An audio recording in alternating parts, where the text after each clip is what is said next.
오늘 이 아침에도 우리 하나님 주시는 은혜가 우리 가운데 넘치기를 기원합니다. 우리가 잘 알고 있는 오병이어의 기사를 우리가 한 번 더 읽습니다. 지난 주일에 우리가 요한복음에 있는 오병이어의 기사를 읽었죠. 근데 오늘은 이제 마태복음에 기록되어 있는 오병이어 기사를 읽었습니다.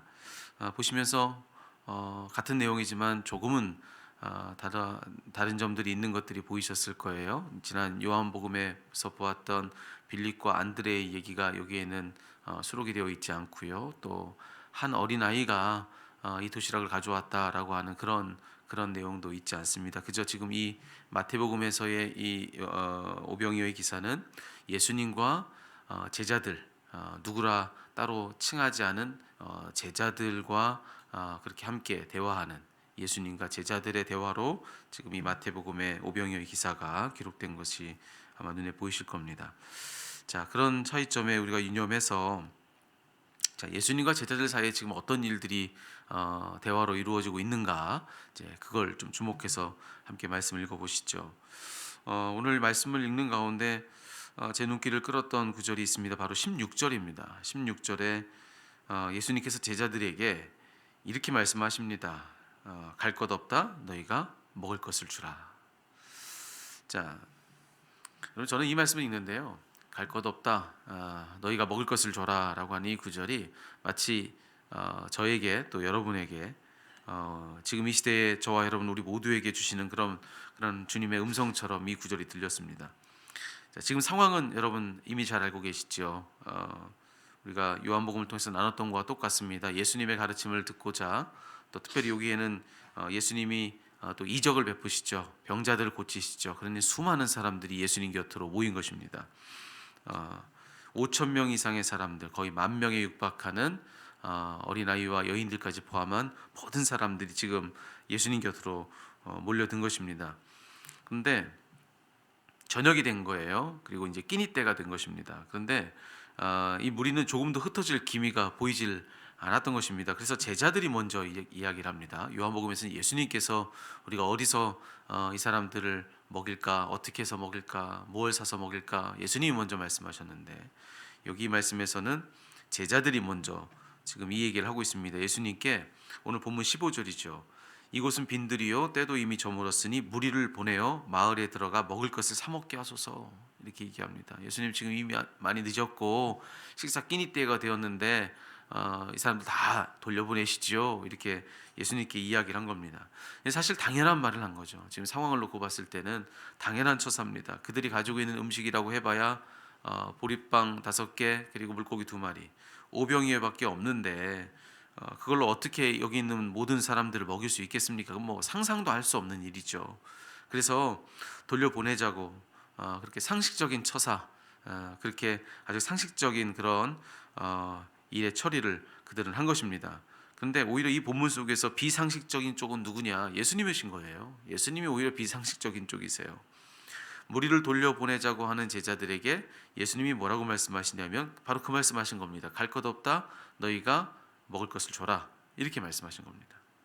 그러니까 마치 실제로 그들이 뭔가를 많이 가지고 있는 것처럼, 충분한 무언가를 가지고 있는 것처럼 그들에게 너희가 먹을 것을 주면 되지 뭘 보내니, 이렇게 예수님이 말씀하신 거예요. 하나도 없는데 충분히 가진 사람처럼 그들을 대하면서 그렇게 말씀하신 거예요. 너희가 먹을 것을 줘라. 당황스럽게 짝이 없는 상황이죠, 제자들의 입장에서는요. 근데 사실 그런 자리에 선 것이 저와 여러분 우리들일 수 있습니다. 주님의 이 음성을 우리는 이미 들었고 지금도 듣고 있는 사람들일 수 있다는 그런 생각이 이 말씀을 읽는데 퍼뜩 제 안에 일었습니다. 얼마 전에 우리가 임직식 했습니다. 그렇죠? 우리를 직분자로 부르신 우리 주님의 부르심을 다시 한번 확인하는 그런 자리였다고 저는 믿습니다. 근데 사실 얼마나 큰 부담입니까? 그날 우리가 임직식의 의미를 기리기 위해서 십자가 목걸이를 우리 성도님들 한 분 한 분에게 우리 직분자들에게 나눠드렸는데 많은 분들이 참 그런 인사를 많이 하고 집에 돌아가셨어요. 마지막 인사할 때 목사님 좋긴 좋은데 참 부담스럽습니다, 이런 이야기 참 많이 하셨습니다. 한 분은 저에게 인사하시면서 목사님 오늘 목이 너무 무겁습니다 그러고 돌아가셨어요. 다 맞는 말씀들을 하신 거예요. 마지막에 목사님 오늘 제목이 참 무겁습니다. 이 말씀하신 분이 사실 가장 정확히 말씀하신 게 맞죠.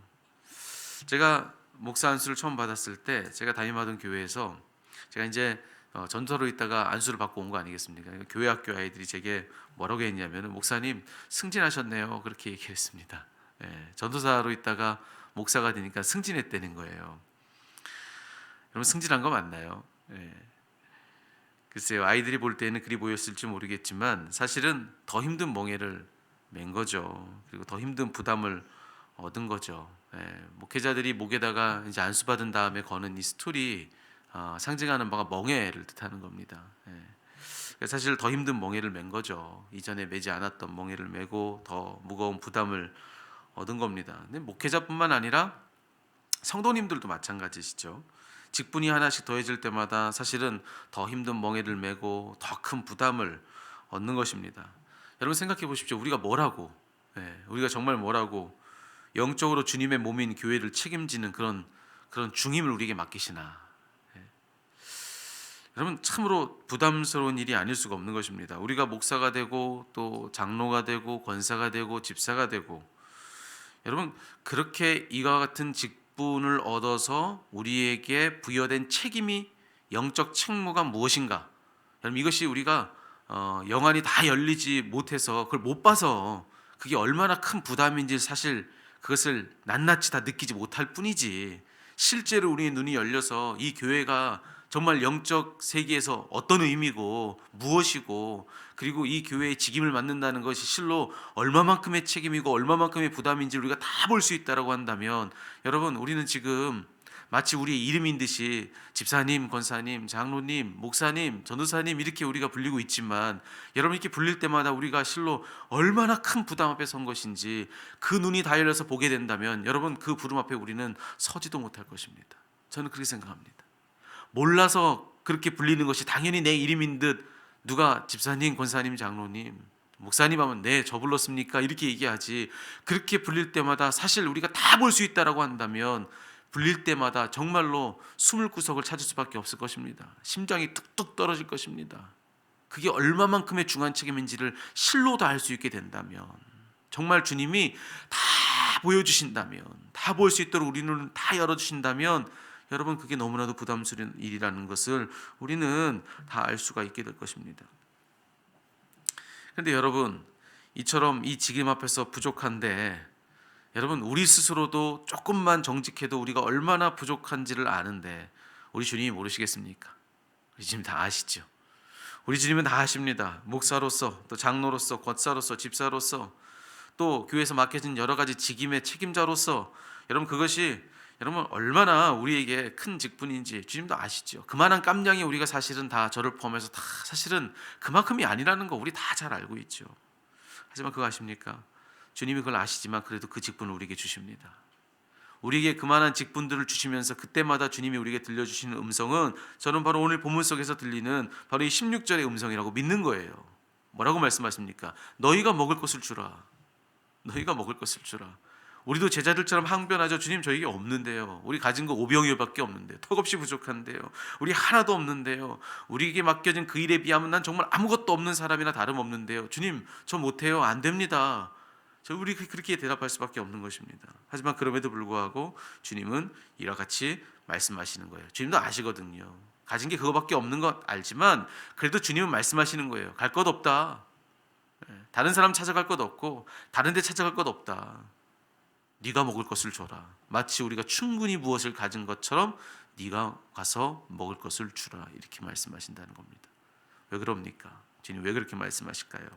오늘 본문의 말씀을 통해서 우리가 알게 되는 거 한 가지가 있습니다. 그것은 뭐냐면은 주님이 도우실 것이기 때문에 그 일은 그저 내가 하는 것이 아니라 실제로는 주님이 하시는 일일 것이기 때문에 먹을 것을 가서 주는 것은 우리의 일일지 모르지만 우리가 가서 줄 그 먹을 것을 우리에게 주시는 분이 우리 주님이실 것이기 때문에 그래서 우리 각자에게 걱정하지 마, 염려하지 마. 내가 도울 거잖아.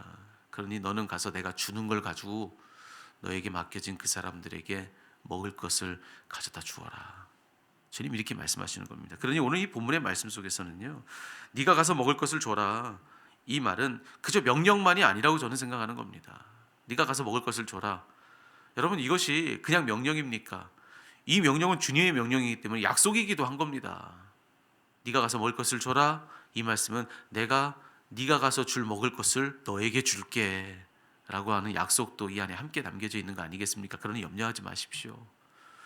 여러분, 겸손하되 동시에 담대할 필요가 있는 것입니다. 왜? 우리에게 갖다 줄 그것을 주실 분이 계시기 때문에. 그렇기 때문에 겸손해야 하지만 동시에 담대하기도 해야 한다는 것입니다. 신앙은 언제나 그 둘 사이에 그 중간 지점 어딘가에서 형성되는 거 아니겠습니까?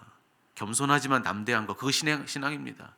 담대하지만 겸손한 거, 그게 신앙인 겁니다. 어느 한쪽으로 치우치는 순간부터 주님 말씀하셨잖아요. 좌로나 우로나 치우치지 말아라. 마냥 담대한 거 신앙 아니고요, 마냥 겸손하기만 한 거 신앙 아닙니다. 겸손하지만 담대한 거, 담대하지만 겸손한 거, 그게 바로 신앙이라는 것입니다. 얼마 전에 제가 천주교 성지인 충남 오천항에 가보면, 홍성이죠. 거기 오천항에 가보면 갈매모 성지라는 곳이 있습니다. 한번 그 일대에 여러분들 혹여라도 여행을 하거나 뭐 다른 방문할 일이 있으면 한번 들려보시면 좋겠어요. 오천항 바로 옆에 있습니다. 갈매모 성지라고. 거기에 가보면은 천주교 성지인데요, 5명의 이 순교자가 신앙의 정절을 지키기 위해서 순교했던, 피를 흘렸던 곳이 바로 거기입니다. 자, 근데 그 5명 중에 한 사람이 거기에 남겼던 말이 기록이 되어 있습니다. 제가 그걸 보고선 참 마음에 와 닿았습니다. 저와 저희 가족이 그걸 보면서 한참을 그 글귀 앞에 머물러 서 있었었는데, 거기 이렇게 쓰여 있어요. 그가 이렇게 이야기를 했더군요. 예수를 가진 자가 모든 것을 가진 자다. 예수를 위해서 모든 것을 다 버리되 생명까지 버리고 순교한 사람이 써놓은 마지막 글귀가 바로 그겁니다. 예수를 가진 자가 모든 것을 가진 자다. 그러니까 반대로 뒤집으면 예수가 없는 자는 모든 것을 잃은 자다. 그러니 자기 생명을 바치는 것이지요. 자기 생명으로, 자기 핏값으로 그 말을 한 겁니다. 예수를 가진 자가 모든 것을 가진 자다. 여러분, 그의 말이 맞습니다. 우리의 어떤 직분 앞에서, 우리의 책임과 사명 앞에서, 어떤 부르심 앞에서, 어떤 사역들 앞에서, 어떤 교회의 크고 작은 어떤 나의 책임들 앞에서, 여러분, 우리는 턱없이 부족합니다. 아니, 성도의 삶조차도 주님 앞에서는 사실 우리가 부족합니다. 모자랍니다. 하지만 우리 누군가 우리 예수를 가진 자입니다. 우리 예수를 가진 자입니다. 그렇기 때문에 우리가 가지고 있는 것은 내가 가졌다 생각하는 그것만이 아니다. 나는 그것만 가진 사람이 아니다. 이걸 인정하는 것입니다. 온 세상의 주인이신 그분을 내가 가졌으니 우리는 실로 모든 것을 가진 사람이다 라고 하는 것을 믿음으로 고백해야 하는 것입니다. 그러니 오늘 본문의 말씀 속에서 마치 모든 것을 다 가지고 있는 사람을 대하듯이 주님이 이 제자들에게 너희가 가서 먹을 것을 줘라. 당연하죠. 그들은 예수를 가진 자니까요. 모든 것을 가진 자니 우리 주님의 명령은 거침없었던 것입니다. 너희가 가서 먹을 것을 줘라. 너희가 할 수 있는 일이라고 그렇게 말씀하고 계시는 것이죠. 여러분, 여러분을 부족하다 느끼게 만드는 일 앞에서, 나는 모자라다 생각하는 그런 어떤 상황 속에서 여러분이 누구신지를 기억하십시오. 여러분은 예수를 가진 사람입니다. 모든 것을 가진 여러분인 것을 잊지 마시기 바랍니다. 주님, 우리를 도우시는 주님이 내게 계시다면 우리는 오늘 이 주님의 부름 앞에 당당히 서야 합니다. 갈 것 없다. 내가 먹을 것을 주라. 네가 그렇게 해라. 우리 주님이 우리에게 그렇게 말씀하시는 것은 네가 그리하도록 곁에 함께하고 있다. 이 약속인 거 기억하시고, 여러분 겸손함과 담대함을 가지고 모든 부름의 자리에서 힘써 그 앞에서 그 부름에 응답하고 겸손히 주님 바라보는 여러분 되시기를 살아계신 우리 주님의 이름으로 축원합니다.